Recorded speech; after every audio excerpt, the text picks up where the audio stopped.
Hi friends, welcome to my YouTube channel. ඉතින් මේ ද taste memory with Rose මගේ YouTube channel එකට ඔයාලව සාදරයෙන් ආදරයෙන් පිළිගන්නවා. ඉතින් අපි බලමු අද මම ඔයාලත් එක්ක ෂෙයා කරගන්න යන්නේ මොනවද කියලා. මම අද හදන්න යන්නේ රසම රස සොසේජ් එකක් තෙල් දාලා. ඉතින් අපි බලමු මම මේක හදන්නේ කොහොමද කියලා. අපි දැන් යමු වීඩියෝ එකට. අද මම මෙන්න මේ විදිහට සොසේජ් පැක් එකක් අරගෙන තියෙනවා.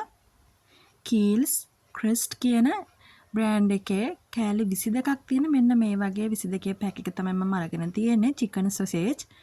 ඔයාලට පුළුවන් මේ සොසේජ් ගෙදරදීම උනත් හදාගන්න. අදම නම් මම මේ පැක් එක ගත්තේ කඩෙන්. මම ඔයාලත් එක්ක වෙලාවක ෂෙයා කරගන්න සොසේජ් කොහොමද ගෙදරදීම හදාගන්නේ කියලා. ඉතින් ඔයාලා මෙන්න මේ විදිහට සොසේජ් ටික පැකට් එකෙන් ඉවත් කරගෙන ඊට පස්සේ අපි මේ සොසේජ් ටික හොඳින් සෝද ගන්න ඕනේ මුලින්ම. අපි මේක සෝදගෙන ඊට පස්සේ අපිට අවශ්‍ය ප්‍රමාණයේ කෑලි වලට කපා ගන්න ඕනේ. ඉතින් මම මෙන්න මේ ප්‍රමාණයේ කෑලි වලට සොසේජ් ටික කපා ගත්තා. දැන් අපි බලමු මේකට අවශ්‍ය කරන තුන පහ මොනවද කියලා. අපිට මේක හදන්න අවශ්‍ය කරනවා මිරිස් කුඩු ස්වල්පයක්, කහ කුඩු ස්වල්පයක්, ඒ වගේම ලුණු කුඩු ස්වල්පයක්.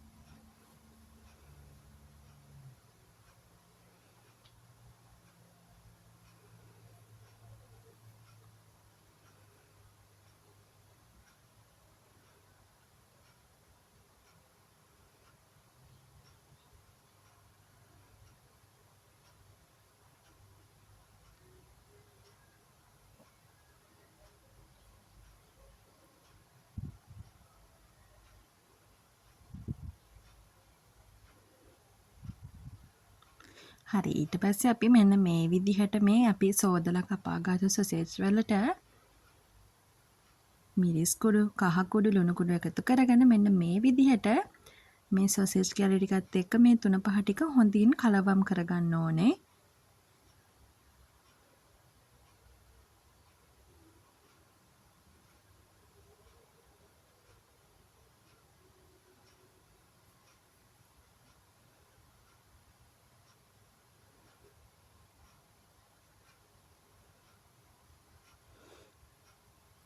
අපි මෙන්න මේ විදිහට හැම සොසේජ් කෑල්ලකම තුන පහ ටික තැවරෙන විදිහට මේ වගේ හොඳින් කලවම් කරගෙන අපි මේක පැත්තකින් තියාගමු.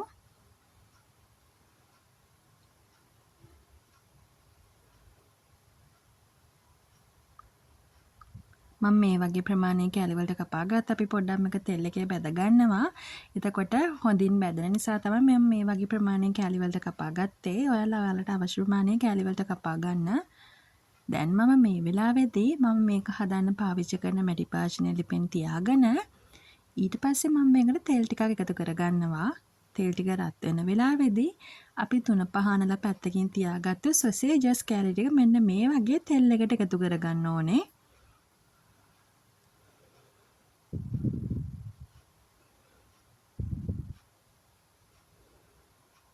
ඊට පස්සේ අපි තුන පහනාගත්තු සොසේජස් කෑලි ටික මේ තෙල් එකේ හොඳින් කලවම් කරගන්න ගමන් මේක ටික වෙලාවක් බෙද ගන්න ඕනේ.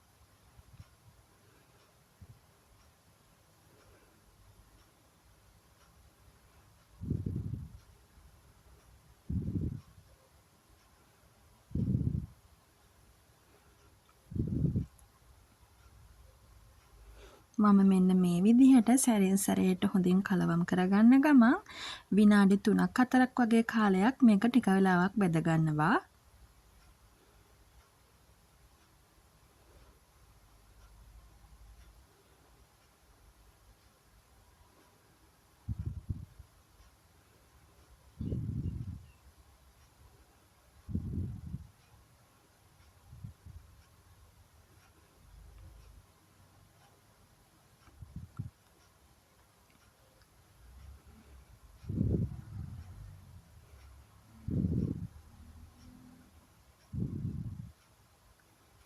ඒ වගේම අපි බලමු මේක හදන්න අවශ්‍ය අනිත් අමුද්‍රව්‍ය මොනවද කියලා. අපි ඒ ටික මේ වෙලාවේදී ලෑස්ති කරගමු. අපිට මේක හදන්න අවශ්‍ය කරනවා මේ විදිහට කපාගත් ලුණු, කපාගත් අමු මිරිස්, රම්පෙ සහ කරපිංචා වගේම සේර. මේකට සේර අත්‍යවශ්‍යම නෑ. මම මේකට සේර පාවිච්චි කරලා තමයි අද හදන්නේ. සේර වලින් අමුතුම රසයක් වගේම සුවඳක් එකතු වෙනවා අපි හදන කරියකට. අපි ඒ ටික ලෑස්ති කරලා පැත්තකින් තියාගමු මේ වෙලාවේදී.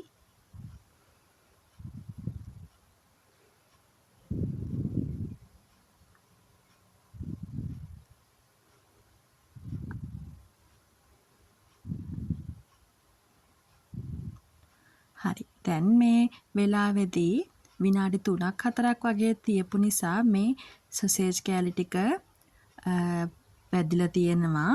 දැන් මම මේ වෙලාවේදී ඒකටම කෑලි මිරිස් ස්වල්පයක් එකතු කරගන්නවා. එකතු කරලා සොසේජ් ටිකයි කෑලි මිරිස් ටිකයි තෙල් එකේ මෙන්න මේ විදිහට හොඳින් කලවම් කරගන්නවා.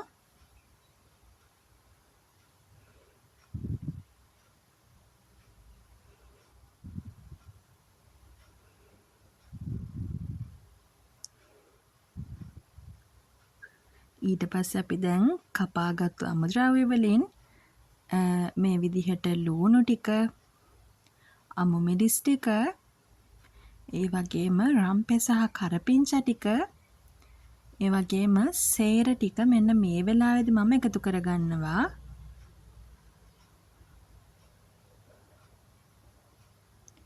අපි සූදානම් කරගත්තු අමුද්‍රව්‍ය ටික ඔක්කොම මේ වෙලාවේදී මම මේ සොසේජ් එකට එකතු කරගන්නවා.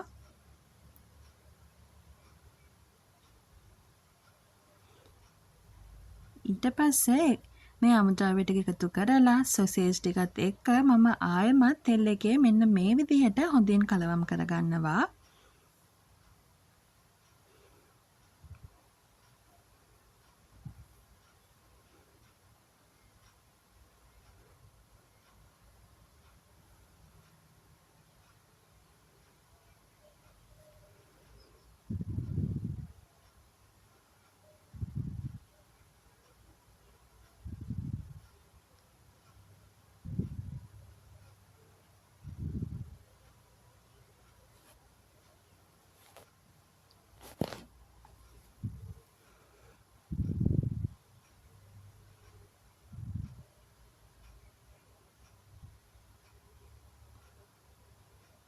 හරි. ඊට පස්සේ අපි 3-5 අනලා සොසේජ් ටික තියාගත්තු භාජනේ මෙන්න මේ විදිහට වතුර ටිකක් දාලා ඒකේ තියෙන 3-5 ටිකත් හොඳින් වතුර එකේ කලවම් කරගෙන මෙන්න මේ විදිහට අපි සොසේජ් එකට එකතු කරගමු.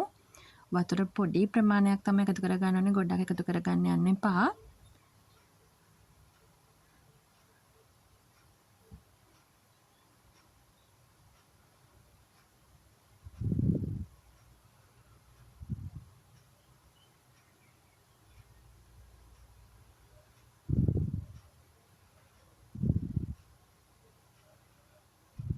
ඊට පස්සේ අපි මේ වෙලාවේදී මේකට එකතු කරන අනිත් 3-5 ටික මොනවද කියලා බලමු. මම මේ වෙලාවේදී උළුහල් ස්වල්පයක් එකතු කරගත්තා. ඒ වගේම මම මේ වෙලාවේදී ගම්මිරිස් කුඩු ස්වල්පයකුත් එකතු කරගන්නවා. ඔයාලගේ සැර අනුව ඔයාලා ගම්මිරිස් කුඩු මේ වෙලාවේදී එකතු කරගන්න.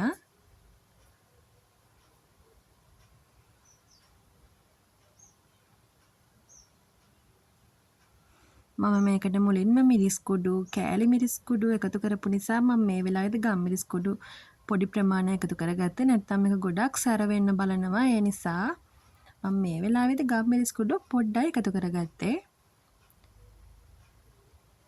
ඊට පස්සේ අපි මේ ඔක්කොම ටික හොඳින් කලවම් කරගන්න ඕනේ.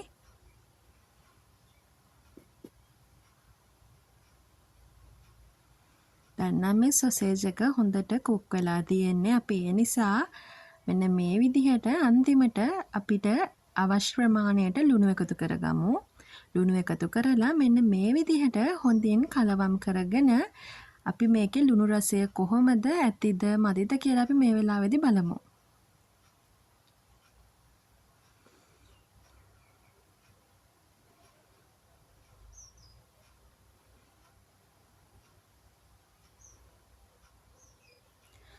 ඉතින් මේ තියෙන්නේ මම ලක්මී බ්‍රෑන්ඩ් එකෙන් ගත්තු මිරිස් සුදුලූණු මික්ස් සෝස් එක.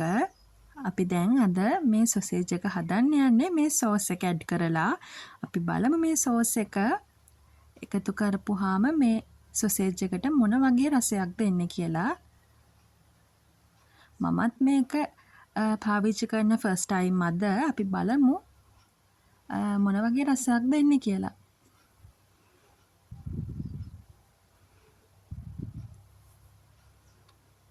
මම මේ විදිහට සෝස් එකෙන් ටිකක් මේ සොසේජ් එකට එකතු කරගත්තා. ඊට පස්සේ අපි මේ ඔක්කොම ටික හොඳින් කලවම් කරගන්න ඕනේ දැන්. ඔයාලට දැන් පේනව නේද සෝස් එකතු කරාට පස්සේ මේ සොසේජ් එක කොහොමද තියෙන්නේ කියලා. අපි මෙන්න මේ විදිහට හොඳින් කලවම් කරලා මේකේ තියෙන රසය කොහොමද කියලා බලමු. ඉතින් මේ සොසේජ් එක හොඳටම කුක් වෙලා තියෙන්නේ. මම කුක් කරලා ඉවරුණාට පස්සේ අන්තිමට තමයි මේ සෝස් එක මේකට එකතු කරගත්තේ. ඔයාලත් මේ සොසේජ් එක කුක් කරලා ඉවරුණාට පස්සේ මේ සෝස් එක ඇඩ් කරන්න.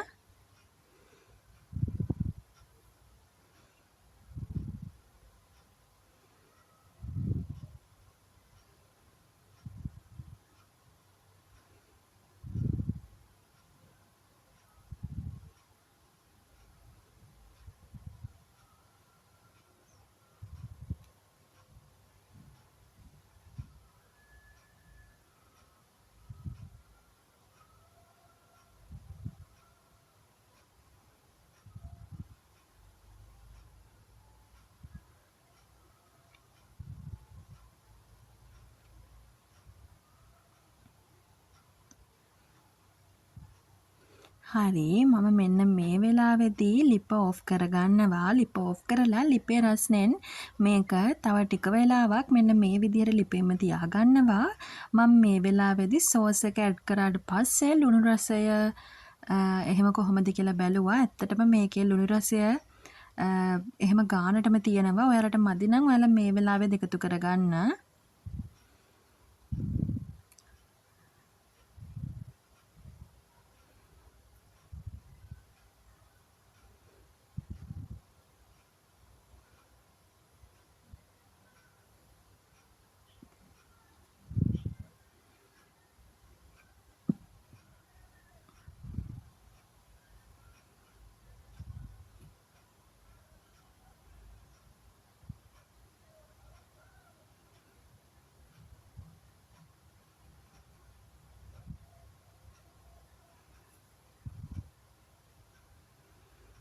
හරි දැන් අපි හදපු සොසේජ් එක රෙඩි.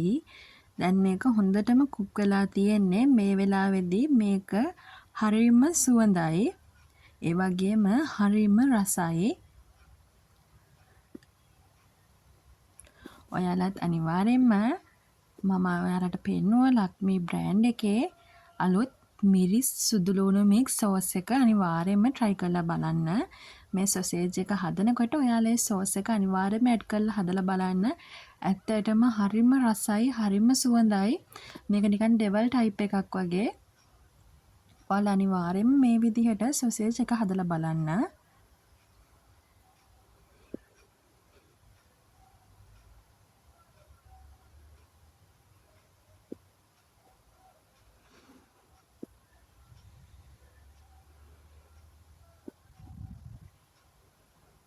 හරි ඉතින් මේ තියෙන්නේ අද මම හදපු තෙල් දාපු සොසේජ් එක. ඇත්තටම මේක ඩෙවල් එකක් වගේ හරිම රසයි. ඩෙවල් ටයිප් එකට තමයි මේ සොසේජ් එක මම අද තෙල් දැම්මේ.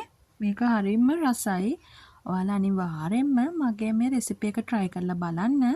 මේ රෙසිපි එක try කරලා බලලා රස කොහොමද කියලා අනිවාර්යෙන්ම මට කමෙන්ට් එකකින් දාලා යන්නත් අමතක කරන්න එපා.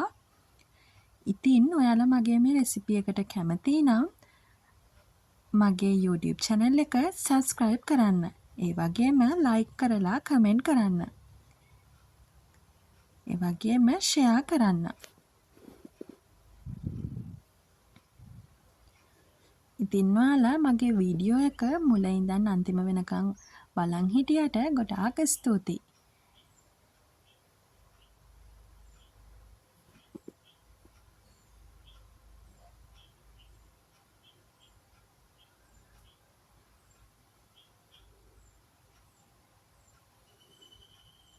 ඔයාලට පේනව නේද මේකේ තියෙන රස සැර පාට. ඇත්තටම මේක සැර පාටට පෙනුනට සැර නම් නැහැ. ඔයාලා මේක අනිවාර්යෙන්ම හදලා බලන්න.